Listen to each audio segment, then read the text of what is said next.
Video 4, when emotional engagement is impaired, avoidance. In the next few videos, we'll talk about factors that can impair effective emotional engagement and exposure. We'll talk about avoidance, then underengagement, then overengagement. Addressing avoidance is so important. Validate your patient's fear and urges to avoid. As we've discussed, PTSD is a disorder of avoidance. If they didn't avoid, they wouldn't have PTSD. It's the nature of the beast. It's helpful to review the rationale for treatment. Remind them that avoidance reduces anxiety in the short term, but in the long term, it prevents learning. For example, motor vehicle crashes, MVCs, are unfortunately very common in the US. But luckily, most people who are involved in an MVC don't end up with PTSD. One reason for this is that when they get back in the car and nothing bad happens, and then nothing bad happens in the car the next day, and the next, and so on, they and their bodies learn that the MVC was a single bad event, but it doesn't mean that every time they get into the car, they will crash. If they avoid getting back in the car, they don't get a chance to learn this, and the fear festers. Remind them that memories aren't dangerous. Although it will feel bad to think about what happened, the memory can't hurt you. What does it teach your body if you avoid or escape? It teaches your body, you're right, it is dangerous. I can't handle it. I feel better when I'm not doing it because it means I'm safe. Use analogies to support the rationale. For example, one analogy that we use is living in a cave. So avoidance is like living in a cave where the patient retreated to heal from the trauma. It makes sense to retreat to heal, but if you don't go back out, it feels like everything outside the cave is dangerous. If you only go out quickly, running to gather food, carrying a big stick ready to protect yourself, then running back into the cave and feeling as if you just narrowly escaped danger again, it reinforces the view that everything outside the cave is dangerous. What would you have to do to learn that outside the cave is not dangerous?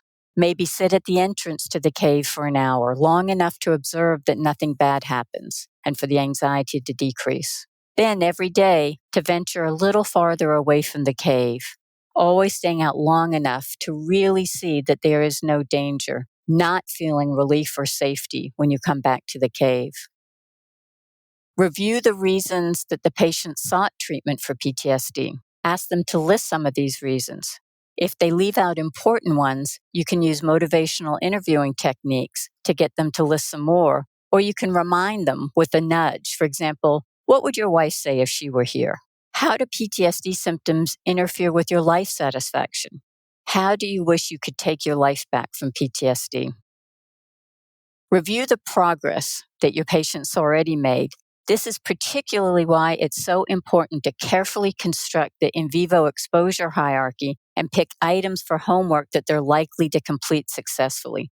You will want to come back to this to demonstrate the power of exposure when done correctly. You can ask, remind me, what was the first thing you did for in vivo exposure? Patient, get in my car and drive around the neighborhood. Therapist, and how did that go for you? Patient, well. Therapist, can you tell me why it went well? Patient, obviously I hadn't driven since the crash and hadn't driven the car after it was repaired, so I was very nervous. We decided that I would just drive around my neighborhood in the middle of the day when there weren't likely to be many cars around or kids around. I did it like we talked about. I drove around the same stretch over and over for close to an hour until I felt more comfortable, and it was okay. You can use examples of prior success and elicit from the patient why it was successful, and also elicit what was different about times it wasn't so successful. Provide a lot of support and encouragement. If this were easy, the patient would already have done it. If they could do it on their own, they would have. This is PTSD. You might want to schedule intersession phone contact to provide support and discuss homework progress. You can have them email you when they've completed an exposure assignment. You can have them schedule it into their phone or computer calendar. If you need to conduct exposure with them in the session, do it. I ride with a lot of patients on the interstate. If it doesn't have to be you, who else can ride with them or who else can be with them for the next step of an exposure? Ask them to text, email, or call that person while they're in the session with you and set up an exposure date to hold them accountable. Problem solve solutions to concrete obstacles to compliance with therapy. If they can't get privacy at home or get away from the kids, go sit in their car to practice imaginal exposure. If they say they really don't want to start dating yet, for example, say that's fine. You can still set up a profile on a dating app. Be creative, be persistent, but be compassionate and kind. You are working with them against the PTSD.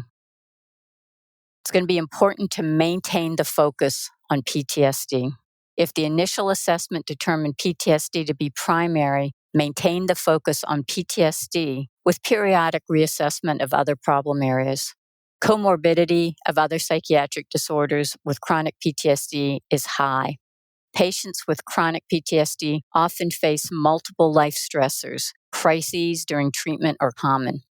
I've had patients literally crying in the waiting room, and then when I ask what's going on, and it seems to be the crisis du jour, I tell them the best thing I can do for them is stick to the agenda we agreed to.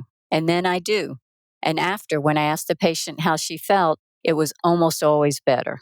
And when I asked what she learned, it was some version of, I can be upset and do it anyway. I teach that to my patient. I teach it to my children. You can be anxious and do it anyway. Self-destructive impulse control problems, such as alcohol or substance abuse binges, risky behaviors, are often related to PTSD. So again, the best things we can do is to treat their PTSD. If a crisis arises without imminent risk, remind the patient that adhering to treatment and thereby decreasing PTSD and associated symptoms is the best help you can give. I might tell them, you came to me to treat your PTSD, and that's what we're going to do.